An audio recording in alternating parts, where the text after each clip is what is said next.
다시 한번 인사할까요? 할렐루야. 예, 반갑습니다. 귀한 열린연합교회에 초청해 주신 하나님과 또 담임 목사님, 당회, 성도님들께 감사드립니다. 새해 첫날 돈 얘기하러 왔습니다. 관심 많으시죠? 예. 그래서 오늘은 이제 4번에 걸쳐서 이게 나눠지는데 첫 번째 만몬에 대한 얘기를 좀 하려고 합니다. 여러분 돈에 대해서 자유로우십니까? 제가 어릴 때부터 저희 어머니에게 수도 없이 들은 얘기가 있습니다. 돈 안 하고 살았으면 좋겠다. 여러분들도 그런 마음이 있으시죠? 오늘 돈 안 하고 사는 방법, 만몬의 권세를 이기는 방법에 대해서 말씀을 드리도록 하겠습니다. 잠깐 제 소개를 드리면요. 저는 한국에서 시티은행이라는 미국 은행에 다녔습니다. 13년 다니면서 제가 했던 일은 부자들의 돈을 관리하는 부서, 영어로 PB라고 그러죠. Private Banking, Private Banker. 91년부터 저는 한국에서 했기 때문에 한국의 PB의 원조다 이렇게 말씀드릴 수 있을 것 같고요. 증권회사에서도 또 역시 PB 담당 본부장을 역임했습니다. 현재 이런 많은 곳에서 강의와 컨설팅을 하고 있고요. 제가 쓴 책들입니다. 그리고 많은 방송 활동을 제가 이렇게 하고 있고, 특히 지금 보시는 4인 4색은 CTS TV에서 작년에 4번에 걸쳐서 제가 강의가 방송으로 나간 적이 있는데, 다시 보기를 원하시는 분들이 있어서 유튜브에 올려놨습니다. 나중에 보시면 되겠습니다. 저의 본업은 대한민국 가정경제 살리기입니다. 살리기. 왜 살리기 할까요? 죽어가고 있기 때문에 그렇습니다. 지금 여러분 성도님들은 예쁜 옷을 단장하고 다 이렇게 예배당에 나와서 아무렇지도 않은 척하고 앉아 계시지만 머릿속에는 지금 돈이 막 돌아가고 있습니다. 한국에 있는데 집은 오르나 왜 안 오르지? 월급은 언제 오르나? 우리 남편 언제 진급하나? 우리 애들은 언제 취직해서 돈을 버나? 대출이자는 언제 갚나? 돈 때문에 우리 머릿속이 복잡합니다. 그런데 우리 모든 성도님을 포함해서 대한민국의 가정경제는 침몰하고 있습니다. 그거 아세요? 여러분이 어제같이 살았던 방법으로 내일을 사신다면 여러분의 미래는 없습니다. 이유를 대라고요? 한 가지만 되겠습니다. 여러분을 포함해서 대한민국 사람들이 갖고 있는 빚, 그것을 가계부채라고 합니다. 1550조를 돌파했습니다. 잘 감이 안 오시죠? 아무런 반응이 없습니다, 지금. 뜨뜻미직합니다. 이거를 대한민국 인구로 나누면 1인당 빚이 3천만 원, 가구당 빚이 1억 2천만 원. 더 놀라운 사실, 이 빚이 늘어나는 속도가 빛의 속도라고 합니다. 매년 100조씩이 늘어납니다. 어떻게 하려고 그러시겠습니까? 우리의 할아버지, 할머니, 부모님 세대는 빚을 지면 죽는다고 생각했습니다. 없으면 안 먹고, 안 사고, 여행을 안 갔습니다. 우리는 모든 것을 긁고 삽니다. 긁는다는 건 전부 빚입니다. 그래서 우리 어른들은 그랬습니다. 외상은 소도 잡아먹는다고. 시골에서 소는 전 재산을 의미했고 빚지면 죽는다고 생각했는데 우리는 빚지는 게 아무렇지도 않은 세상에 살기 시작했습니다. 미래가 있을까요? 죄송하지만 없습니다. 그래서 제가 이런 많은 대기업, 공기업 이런 데 다니면서 강의하고 컨설팅하는 게 저의 본업입니다. 그러면 저는 대학에서 전공을 무슨 과목을 했을까요? 감이 잘 안 잡히시죠? 그냥 경제 경영이 떠오르시죠? 그렇죠? 반전이 있는 강사입니다.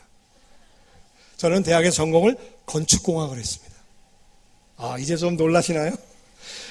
여러분이 잘 아시는 올림픽공원의 펜싱 경기장 제가 지은 겁니다. 건너편의 선수촌 아파트도 제가 지은 겁니다. 네가 혼자 졌냐고요? 아니죠. 여러 명이 같이 졌죠.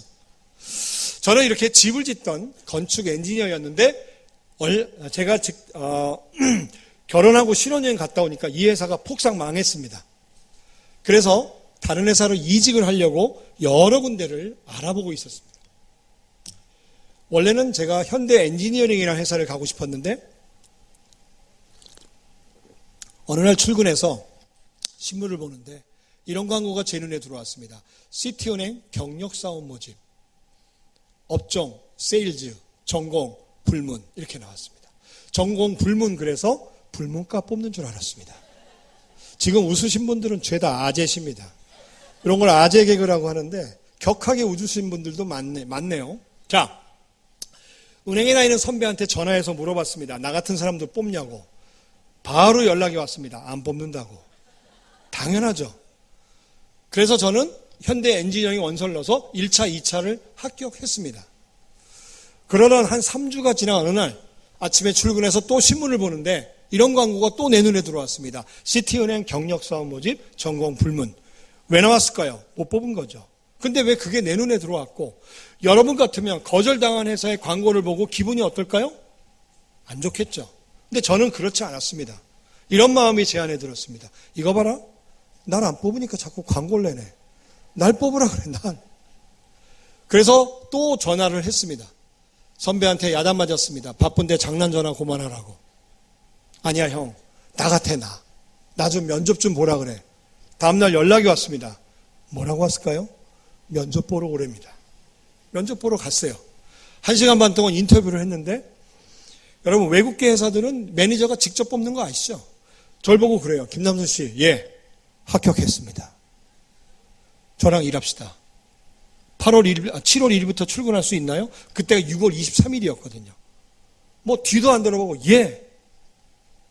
그리고 시티은행의 경력사원 대리를 인정받아서 들어갑니다. 혹시 못 믿는 분들을 위해서 증거 사진을 이렇게 갖고 왔습니다. 저건 싱가포르 시티은행 출장 가서 찍은 사진입니다. 저게 옛날 로고고 지금은 이렇게 우산같이 바뀌었죠. 시티은행에 제가 아무 경력도 없이 경영학, 경제학 공부도 안 한 사람이 들어갔습니다. 기적이죠. 누가 하셨을까요? 주님이 하신 겁니다. 여러분 지금부터 주님이 제 인생에 어떻게 관여하셨는지를 듣게 되십니다. 은행에 들어가서 대리에서 진급하면 뭐죠? 과장, 또 차장, 부장 이렇게 3번 진급하는데 만으로 3년 8개월 걸렸다면 믿으시겠습니까? 예, 못 믿는 이유는 둘 중에 하나입니다. 직장을 안 다녀봤거나 아니면 그렇게 진급을 해본 적이 없거나. 이 기록은 시티은행 인사부에 지금도 깨지지 않는 기록이랍니다. 이 놀라운 일들이 제 인생에 일어나기 시작합니다. 37에 지점장 나가고 40에 명동지점장에서 임원이 됩니다. 그리고 42살에 대한민국 최대 증권사인 LG투자증권의 최연소 임원으로 저게 1999년 12월 17일이니까 지금부터 20년 전이죠. 제 연봉이 그 당시에 2억 5천이었습니다.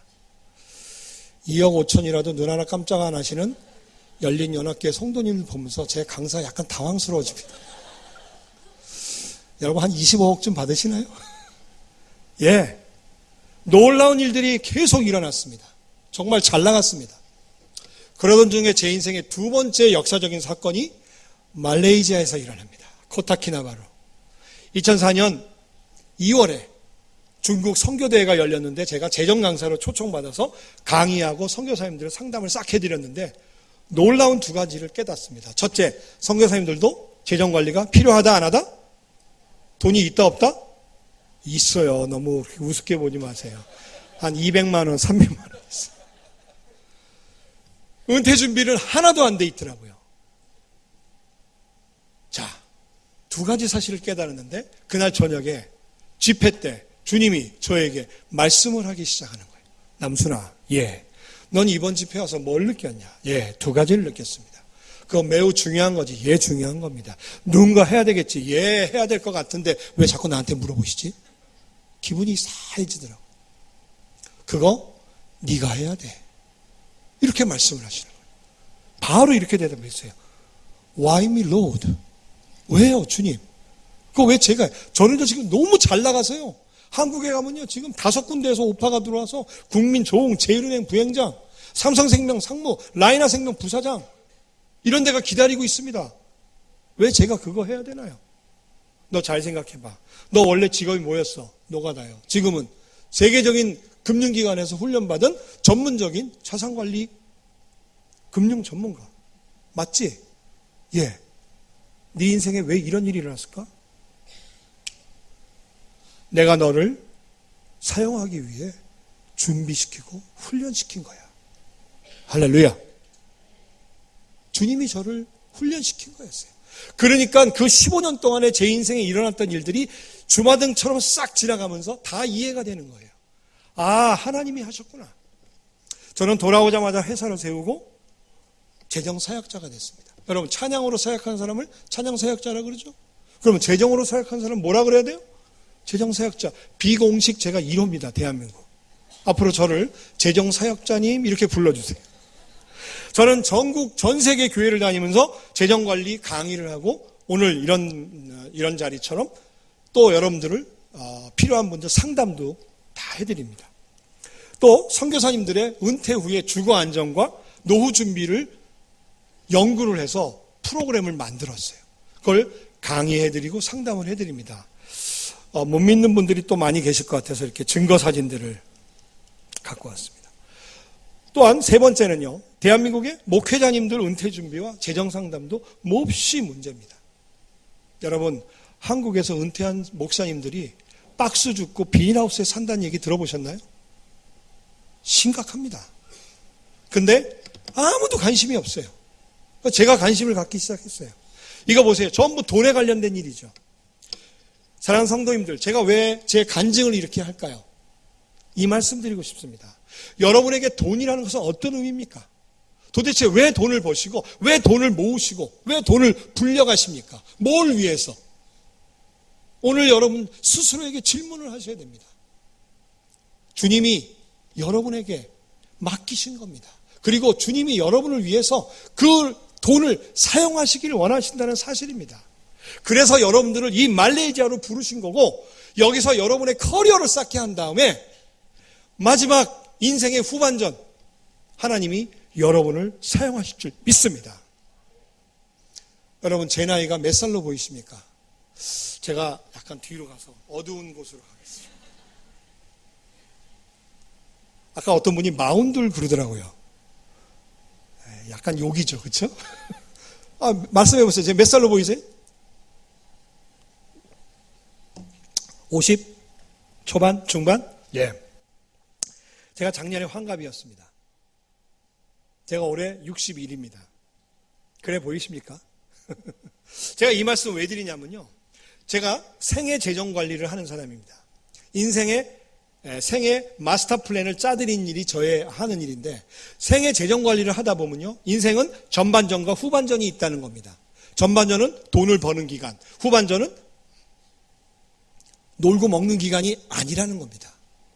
후반전은 하나님이 나를 향한 사명을 감당하기 위한 기간. 한번 따라해 볼까요? 인생의 후반전은 하나님께서 나를 향한 사명을 감당하는 중요한 시기다. 예, 골프 치고 등산 가는 시기가 아닙니다. 저는 작년에 우리 가족을 다 데리고 백두산에 올랐습니다. 제 환갑 기념일 날. 거기서 인생 후반전 출정식을 하고 왔습니다. 나는 이제 후반전을 재정사역자의 삶을 살겠다. 30년 동안 금융 일을 했습니다. 물론 지금도 합니다. 하지만 이제는 텐트 메이커로 하나님의 사명을 갖고 살아갈 겁니다. 여러분의 계획은 어떠십니까? 제가 이번에 와서 여러분의 인생의 재정 계획을 세워드릴게요. 후반전을 여러분 잘 살아가셔야 될 거 아니에요. 근데 누가 여러분을 재정적으로 후원하나요? 아무도 없습니다. 저요? 이 모든 일을 자비랑으로 다닙니다. 그런데 저는 그래서 이거를 16년 전부터 준비하고 돈을 모아놨어요. 그래서 아무 후원 없이도 전 세계를 다닙니다. 작년에도 8개 나라를 갔다 왔고요. 올해도 거의 매월을 지금 전 세계를 다니면서 제가 2월 달에는 남미를 한 달 동안 5개국을 순방합니다. 부럽죠? 놀러 가는 게 아니에요. 각 나라 선교사회를 다니면서 선교사님들 만나서 다 강의하고 밥 사드리고 살짝 여행하고. 이런 삶을 제가 산다는 겁니다. 자, 그래서 돈이 어떤 의미인지 오늘 첫 시간 만몬에 대한 공부를 합니다. 이게 기초입니다. 만몬이 우리를 어떻게 억누르고 있고 여기서 일단 벗어나야 되지 않겠습니까? 만몬의 권세 벗어나기. 자, 오늘의 본문 말씀 다 같이 한번 다시 읽겠습니다. 시작.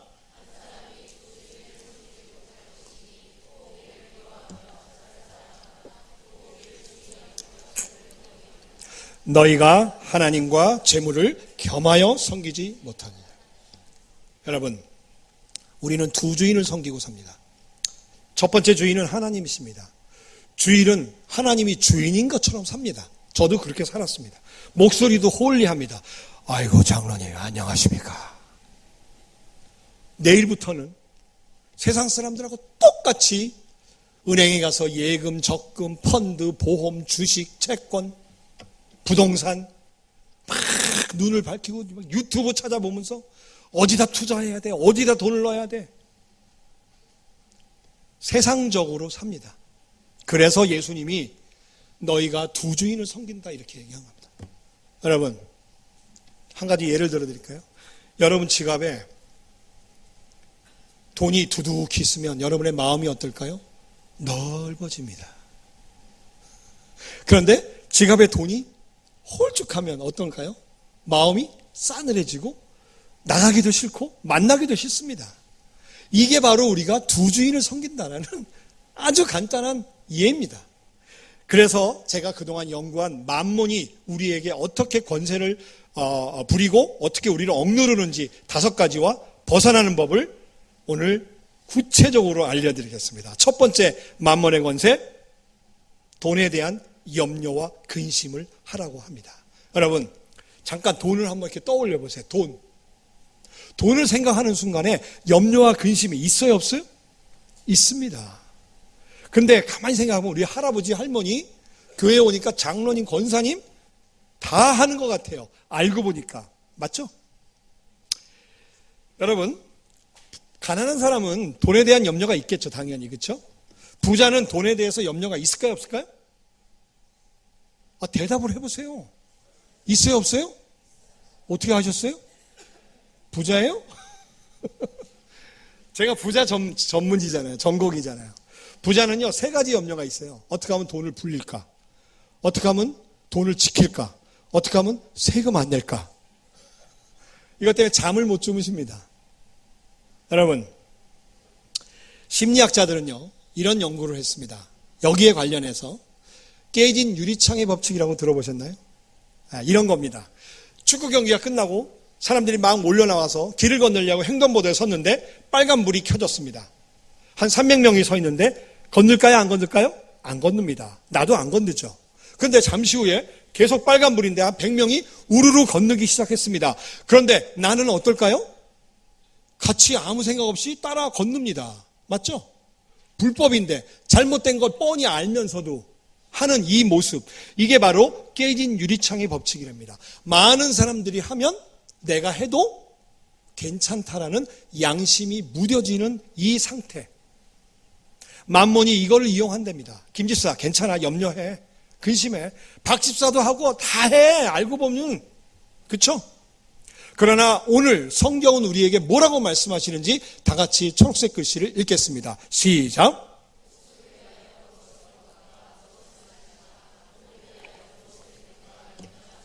염려하지 마라. 성경에 염려하지 말라가 10번, 근심하지 말라가 10번, 도합 20번이 나옵니다. 굉장히 많이 나오는 겁니다. 그리고 모두 명령어입니다. 사랑하는 성도님들, 성경에서 한 명령을 안 지키는 걸 뭐라 그러죠? 불순종. 불순종은 뭡니까? 몰라요? 불순종은 뭐예요? 죄예요. 죄예요. 즉, 성경에서 하지 말라는 걸 하고 있으면 죄를 짓는 거예요. 즉, 염려하지 말라 그랬는데 염려를 밥 먹듯이 하고 있으면 우리는 뭐 하는 거예요? 죄를 밥 먹듯이 짓고 있는 거예요. 이제 아시겠어요? 자, 그러면 이제 원인을 알았어요. 해결책을 찾아야죠. 2005년 우리 교회 특세 때, 저는 참고로 분당 우리 교회를 섬기고 있습니다. 이찬수 목사님이 이렇게 얘기하시더라고요. 돈에 대해서 염려와 근심으로부터 자유로워지려면 내려놔라 그랬어요. 아멘 그랬어요. 특히 3가지를 내려놔야 됩니다. 잘 들으세요. 여러분, 결혼한 가정에서 부부가 염려와 돈에 대해서 염려와 걱정, 근심거리 중에 가장 많이 차지하는 영역이 뭐에 대한 영역일까요? 자녀예요, 자녀. 그래서 우리가 애를 애물단지라 그러잖아요. 자녀에 대한 걱정과 근심이 거의 60~70%를 차지합니다. 그래서 내려놓을 거 3가지, 이거 내려놓으셔야 됩니다. 첫째, 자녀. 2번째, 집. 3번째, 여러분의 미래, 진로, 커리어. 여러분, 제가 특세 때 은혜를 받고 자녀를 내려놔야 된다. 그래서 아멘 그리고 집에 왔어요. 왔는데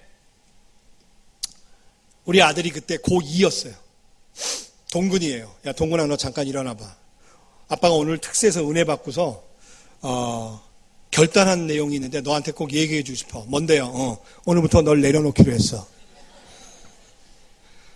그게 무슨 말이에요? 그랬더니 너한테 공부하라는 얘기를 안 하고 너를 주님께 맡기기로 했어. 뭐 공부하든지 말든지 대학 가든지 마음대로 해.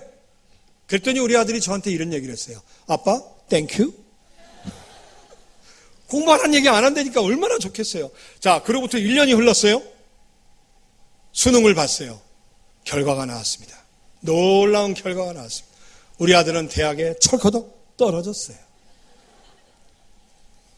화가 나잖아요. 그래서 주님께 가서 따졌죠. 주님, 왜 이러십니까? 내려놓으라면서요. 내려놨지 않습니까? 그랬더니 주님이 저에게 이렇게 말씀하셨어요. 더 내려놓거라. 완전히 내려놓거라. 덜 내려놓은 거예요. 여러분, 내려놓는다는 게 뭔지 아세요? 공부하라는 얘기 안 하는 것만 내려놓는 게 아니더라고요. 저요, 과외 학원 하나도 안 줄였고요. 더 늘렸어요. 심지어 새끼 선생이라고 한 7월, 8월부터 시작되는 거 있어요. 메가스터디 새끼 선생 과목당 그 당시에 200만 원이었어요. 그런 것도 시켰어요. 수학. 결과가 어떻게 된 줄 아세요? 그냥 4등급 나왔어. 3등급. 그냥 3등급이 3등급 나왔어요. 여러분, 그거 아세요? 제가 애 둘 키우면서 놀라운 사실을 깨달았어요. 내가 돈 쓰는 것과 아이의 미래는 아무 관계가 없다는 거. 그거 여러분 깨달으셔야 돼요. 예. 그거 언제 깨닫는 줄 아세요? 여러분이 환갑됐을 때 깨달아. 정말 참담하더라고요. 그냥 걔는 걔의 삶을 사는 거예요. 맡기세요. 우리 목사님이 이 맡기는 거에 대해서 놀라운 예화를 들었어요. 제가 이건 정말 잊어버리지도 않아요. 이런 말씀하셨어요. 이 맡긴다는 건요, 마치 목욕탕이나 사우나 가면요, 주님이 하시는 말씀 같은 이렇게 딱 붙어 있대요. 맡기지 않은 물건은 책임지지 않습니다. 그리고 이런 말씀하셨어요. 여러분이 여러분의 자녀를 하나님께 맡기지 않으시면 하나님은 아무것도 하지 않으십니다. 아멘? 아멘은 안 하네요. 한번 붙들고 살아보세요. 다시 얘기합니다. 여러분이 여러분의 자녀를 주님께 맡기지 않으시면 하나님은 아무것도 하지 않으십니다. 아멘? 아멘? 해보세요. 여러분의 자녀의 삶이 어떻게 바뀌나? 저는 지금 하고 있습니다. 회개하고 재수시켜서 대학을 보냈습니다. 자, 이제 대학을 갔으니까 뭐가 문제죠? 취직. 그렇죠? 그래서 4학년 1학기 막히고 인턴을 시켰어요. 인턴을 하려고 30군데 넣었는데 다 떨어졌어요. 대학이 어디냐고요? 한양대학인데도 떨어지더라고요. 한양대학인데 왜 이렇게 덤덤하게 반응하세요? 한양대학 보내보세요. 쉽지 않습니다. 자, 집에서 뒹굴뒹굴 노는 동안에 놀고 있는데 하나님이 우리를 고아와 같이 버려두지 않으시고 놀라운 분을 보내셨는데 그분은 우리 이 열린연합교회 출신입니다. 백철 집사님 혹시 아세요? 이분? 백바울 선교사. 이 교회 출신이에요. 이분은 주식회사 SK의 말레이시아 법인장이었어요. 그리고 은퇴하고 일찍 은퇴했어요. 43살인가? 이 말레이시아에 사시면서 선교학과 신학을 공부하고 평신도로서 내가 비즈니스 애즈미션을 하겠다고 생각해서 여기 2시간 밑에 바투파핫이라고 있죠. 거기에 이렇게 식당을 내셨어요. K-밥.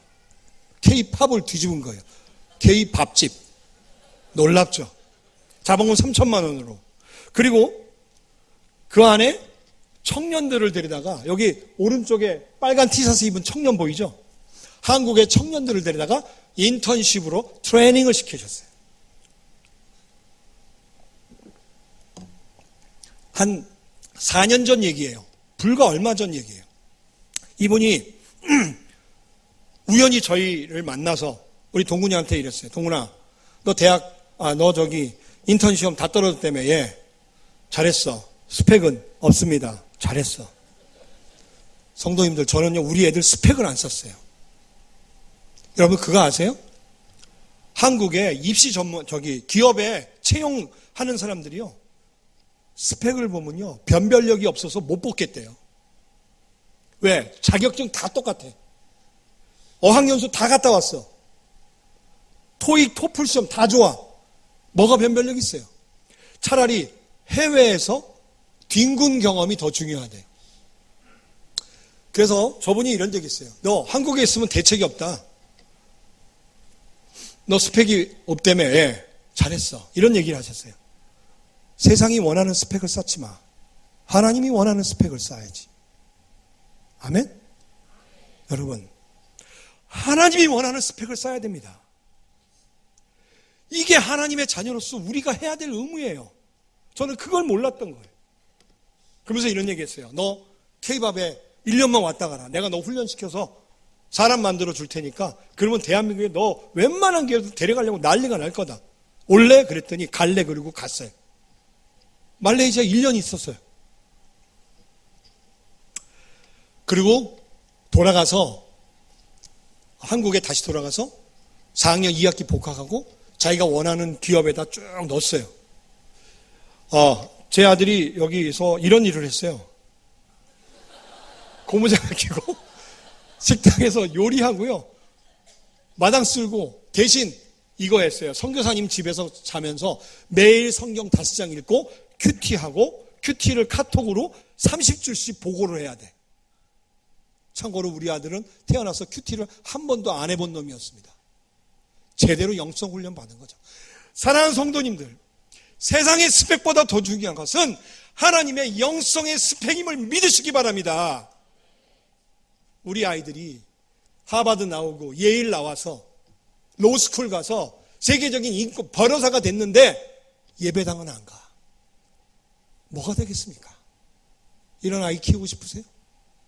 대학 안 나오고 세상에서 찌질이로 살더라도 믿음 좋고 신앙 있는 자녀들을 키워내야 되는 거 아니겠습니까? 이게 하나님의 스펙이에요. 교회에서 단기 선교, 이런 스펙들.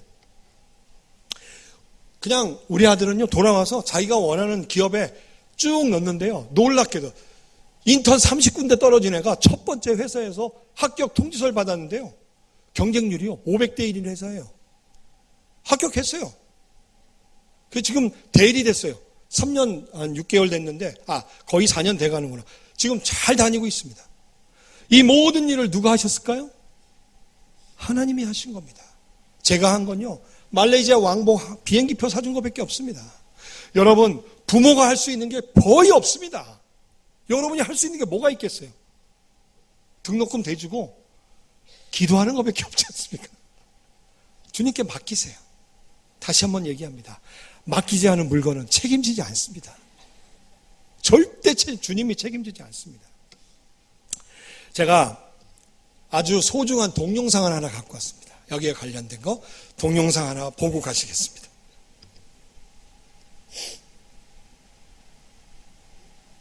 거지 스토리라는 동영상입니다.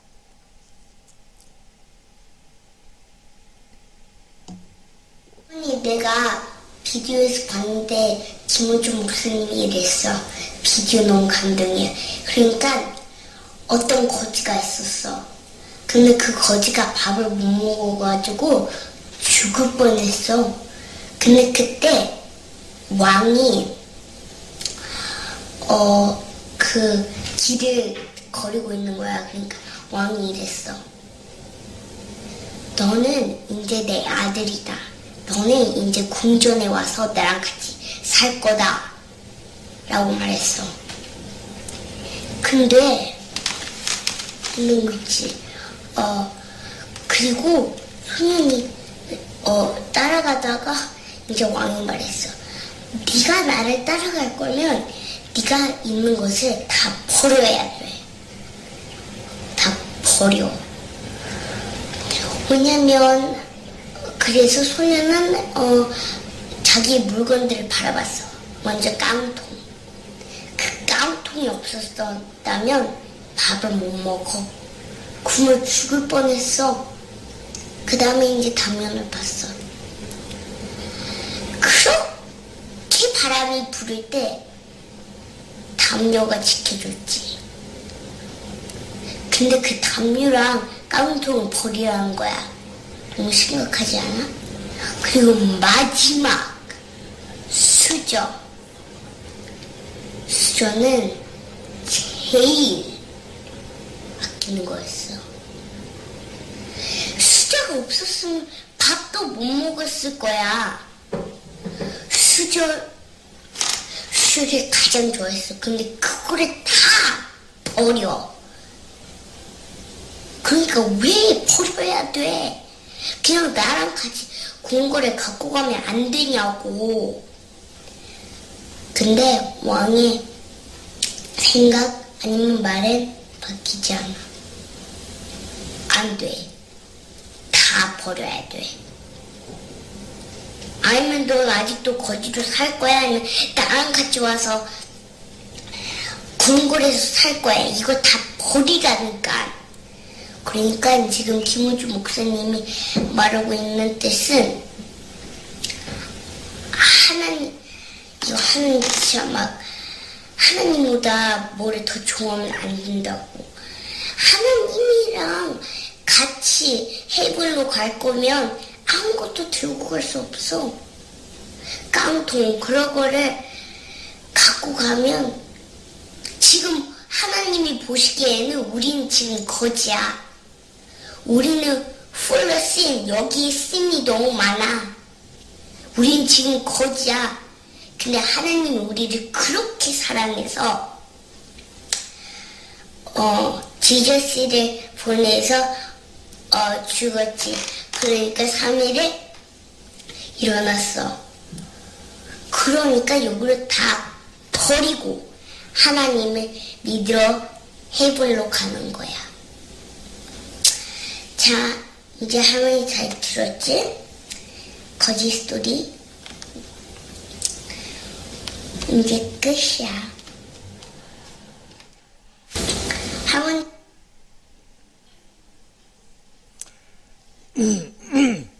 어떻습니까? 어떤 설교보다도 저는 더 임팩이 있는 동영상이라고 생각을 했습니다.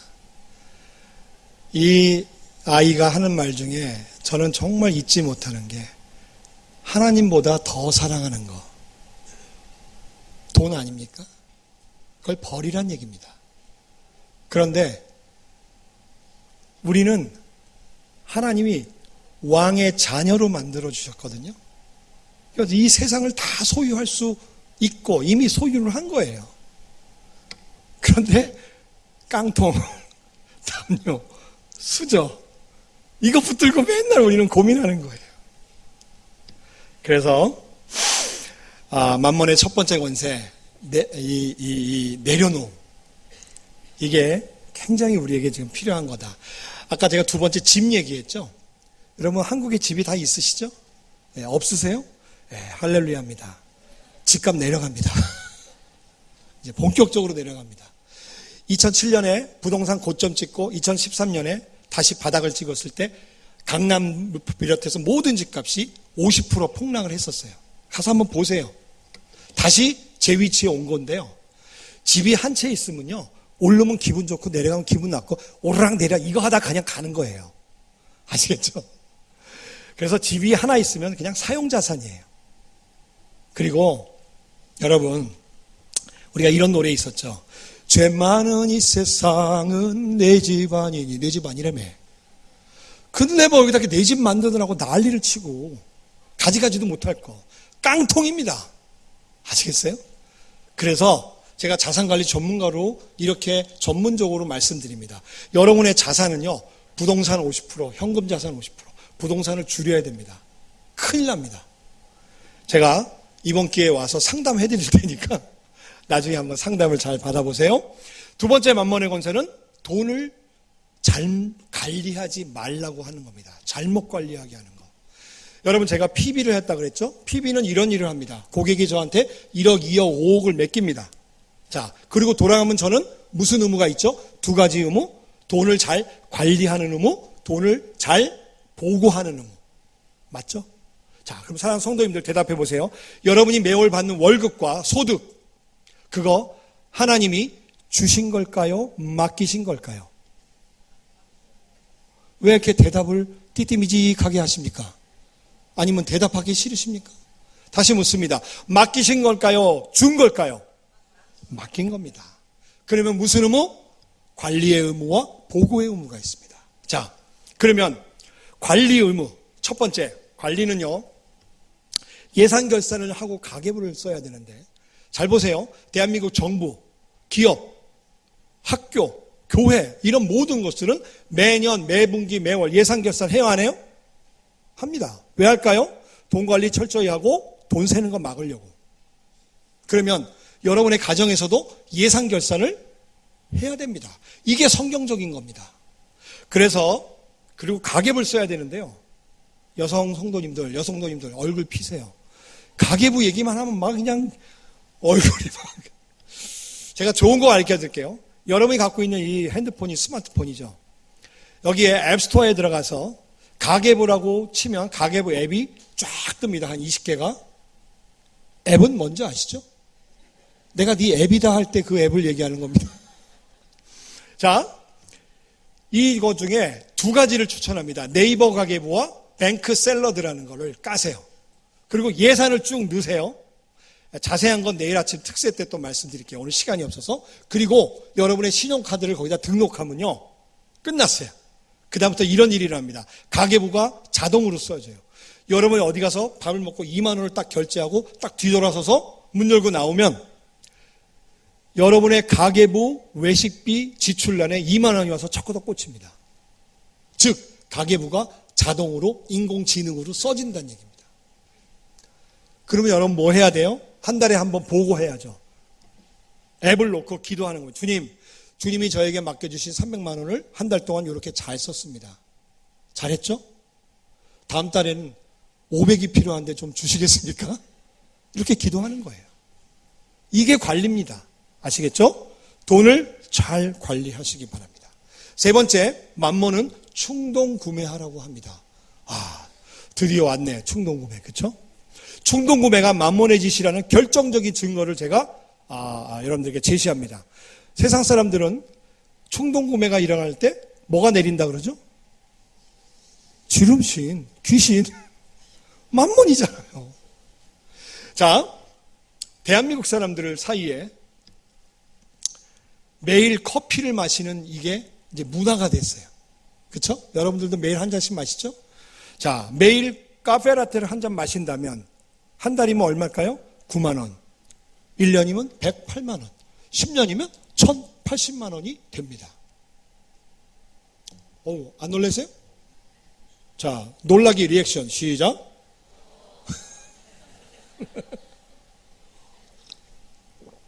굉장한 돈이죠. 자, 그런데 자산관리학에서는요, 이런 말을 합니다. 카페라떼 이펙트. 이 커피를 마셨다고 치고 꾹 참고 9만 원을 모아서 매월 수익률 5%가 나오는 투자형 상품에 투자했다면 결과가 어떨까? 20년이 지나면 3,600, 30년이 지나면 7,300, 40년이 지나면 1억 3,300만 원이 됩니다. 자, 놀라기 두 번째 시작. 우와. 여러분 1억 3,300만 원 안 놀라세요? 13억이 있다고? 조사하면 다 나옵니다. 사랑하는 성도님들, 여러분 댁에 가셔서 통장을 보면 현찰 1억 3,300만 원이 있을까요? 없을까요? 왜 없을까요? 커피 마셔서 없답니다. 여기서 커피 관련 사업을 하시는 분들에게 양해를 구하겠습니다. 아무 억하심정 없습니다. 그냥 예를 든 것뿐입니다. 나 이거 갖고 따지는 사람 봤어요. 집사님 왜 커피예요? 막 그러더라고. 여기서는 작은 돈, 그걸 얘기하는 거죠. 두 가지. 첫째, 작은 돈도 함부로 하면 안 된다라는 거. 두 번째, 여기에 복리라는 놀라운 하나님의 축복이 들어있다는 거 아세요? 내일 모레 제가 알려드립니다. 특세에 나오세요. 이게 복리가 일어난 거예요. 복리는 작은 돈이 긴 시간을 만나서 어마어마한 놀라운 일이랍니다. 여러분 돈을 불리고 싶으세요? 제가 알려드릴게요. 어마어마한 축복이 여기에 들어있습니다. 자, 그러면 이 충동구매를 이기는 방법을 알려드립니다. 이거는 제가 지금까지 10년 동안 강의하면서 많은 사람들로부터 빅 히트 상품이라고 추천받은 어마어마한 내용입니다. 여러분, 구매를 한다는 것은 지출을 하는 거고, 지출할 때 기준이 있어야 되는데 필요인지 욕구인지가 기준이 돼야 됩니다. 한번 따라해 볼까요? 필요냐, 욕구냐, 필요냐, 욕구냐. 오늘 저녁에 가족회의를 긴급으로 여셔서 이렇게 결의하시기 바랍니다. 따라해 볼까요? 오늘부터 우리 가정에서 누구든지 30링깃 이상의 물건을 살 때마다 서로에게 필요인지 욕구인지 견제하도록 하자. 저희 집은 8년 됐어요. 이걸 결의한 지. 제가 노트북을 하나 쓰는데 한 7년 쓰니까 장고장이 나더라고요. 얼마 전에 노트북을 피우면서 혼잣말로 이랬어요. 아, 이거 오래돼서 바꿔야 될다 보다. 이렇게 얘기했더니 제 아들이 제 뒤통수다 뭐라 그랬을까요? 아빠, 필요야, 욕구야. 저희 집에서 물건을 함부로 못 바꿉니다. 못 삽니다. 왜? 견제가 들어오니까. 여러분, 이 견제 시스템이 있어야 됩니다. 아, 여러분 알뜰주부라고 부들부들 떨고 산다고요? 여러분이 얼마나 욕구적으로 사시는지 증거를 두 개 제가 제시합니다. 첫째, 여러분 댁에 가시면 신발장 있죠? 아, 있어요, 없어요? 신발장을 열면 신발이 들어갈 틈이 있을까요, 없을까요? 왜 없을까요? 계속 사니까. 안방에 옷자문 닫으면 저절로 열리죠? 왜 열릴까요? 옷이 넘쳐나니까. 그런데 오늘도 우리 여성도님들은 맨날 옷장 앞에 서서 늘 뭐라 그래요? 입을 옷이 진짜 없습니까? 생각해 봐야 될 문제 아닌가요? 만몬은 우리에게 충동 구매를 하라고 합니다. 이거 이겨내셔야 됩니다. 네 번째, 만몬은 우리에게 주님께 드릴 때 인색하라고 하고 욕심을 내라고 한답니다. 사랑하는 성도님들, 11조 하시나요? 제가 11조에 대한 바른 정의를 알려드릴게요. 저도 이거 읽고 깜짝 놀랐어요.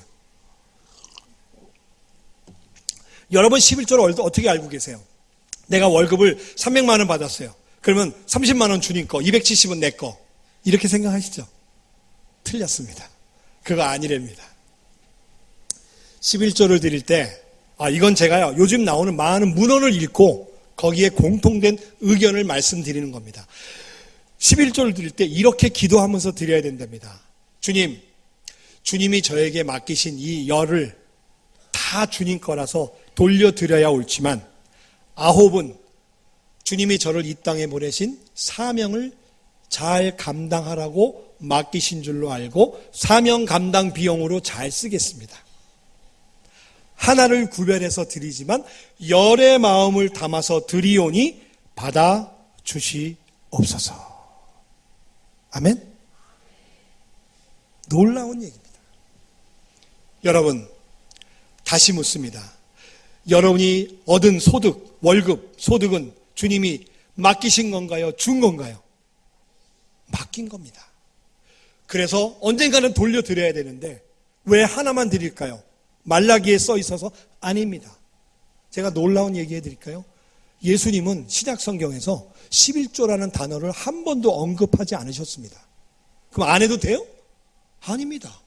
연보라는 말씀으로 대신하셨는데 11조의 정신이 중요하다는 겁니다. 11조를 하면 복 받고 안 받고 그것도 아닙니다. 그거 굉장히 기복적인 겁니다. 11조는 주님이 나의 주인이십니다. You are my Lord. 주님의 주되심을 고백하는 너무나 놀라운 행위입니다. 이거 해도 그만 안 해도 그만도 아닙니다. 하면 복 받고 안 하면 복 안 받고도 아닙니다. 주의 자녀로서, 주의 백성으로서 당연히 해야 되는 겁니다. 그리고 11조를 드릴 때 이렇게 기도하십시오. 주님, 이 11조뿐만이 아니라 나의 모든 것을 드립니다. 받아주시옵소서. 이게 진정한 11조입니다. 아시겠어요? 그래서 11조 갖고 고민하지 마시고요. 특히 저한테 이런 질문하지 마세요. 세전으로 해야 돼요? 세후로 해야 돼요? 적금을 탔는데 원금에 11조로 해야 돼요? 원금과 이자에 대해서 해야 돼요? 제가 대답을 이겁니다. 네 믿음대로 하세요. 여러분의 믿음대로 하세요. 그리고 왜 11조만 해야 돼요? 12조 하면 안 됩니까? 저는 지금 한국교회를 향해서 12조 운동, 13조 운동을 선포하고 있습니다. 여러분, 주님께 12조를 하겠다고 약속해 보십시오. 그 다음에 어떤 일이 생긴 줄 아세요? 여러분의 연봉이 넓어집니다. 그런 축복이 여러분에게 임할 줄 믿습니다. 예, 믿음대로 하세요. 그리고 믿음의 수준을 한번 높이시기 바랍니다. 이번 기회. 이게 무슨 얘기냐? 여러분, 감사헌금, 특별헌금, 부활절, 성탄절 특별헌금 할 때 여러분 얼마나 하십니까? 저도 집사인데요. 저도 해요. 근데 무슨 생각하냐면요. 얼마나 하지? 그때 딱 떠오르는 게 부조더라고요. 부조. 결혼식 부조. 부조할 때 가까운 사람, 좀 덜 가까운 사람 5만 원, 친한 사람 10만 원 하잖아요. 그러니까 아무 생각 없이 10만 원을 하고 있더라고 내가. 여러분은 얼마나 하십니까? 이게 나의 믿음의 수준이더라고요. 여러분의 믿음의 수준을 한번 높여보세요. 그래서 꼭 내가 결혼식 부조하듯이 이렇게 하지 말자는 얘기예요. 그래서 하나님 기분입니다. 받으세요. 제가요 정말 저는 학교 다닐 때 어려웠었어요. 대학 8학기를요 단 한 번도 제때 등록한 적도 없고 국민은행 학자금 융자 받아서 다녔어요. 근데 제가 이 성경적 재정 원리를 제 삶에 도입하고 나서부터 놀라운 일들이 생겨나는 거예요. 내일 아침에 공개하겠습니다. 아무튼 이번 기회에 온전한 11조, 올바른 11조 믿음의 수준을 여러분들이 높이시길 바라고, 마지막 만몬의 권세. 여러분, 만몬은 우리에게 빚을 지라고 합니다. 심각합니다. 아까 제가 얘기했죠? 빚을 지면요 결국 체주의 종이 되는 겁니다. 그래서 제가 이 빚에서 이겨나는 3가지 방법을 알려드립니다. 첫째, 계획적인 경제생활을 하십시오. 그런 경험 없습니까? 마트에 파 한 단 사러 들어갔다가 나올 때 58,000원 계산한 적 없으세요? 많이 있죠? 이게 계획 없이 들어가서 그래요. 그래서 전문가들은 한국에서 이런 얘기합니다. 대형마트를 가지 마라. 왜? 가면 계획 없이 막 사잖아요. 특히 1+1 사면 안 됩니다. 그거 다 내 돈이야 사실은. 그래서 가기 전에 목록을 적어서 꼭 필요한 것만 가서 사는 겁니다. 예산 결산 가계부 꼭 쓰시고요. 그 다음에 신용카드를 체크카드로. 대한민국의 개인 파산, 회생하는 사람들 수만 명을 모아놓고 물어봤어요. 당신은 어쩌다가 여기까지 왔습니까? 100% 이구동성으로 대답한 게 그겁니다. 시작은 신용카드였습니다. 이번 기회에 여러분들의 신용카드를 체크카드로 돌려드리는 비법을 내일 모레 글피 공개합니다. 여러분, 체크카드를 쓰셔야 돼요. 신용카드는 나로 하여금 규모 없이, 절제 없이, 계획 없이 살게 하는 원흉입니다. 잘 생각해 보세요. 여러분들이 한 달에 신용카드 값으로 얼마나 가는지.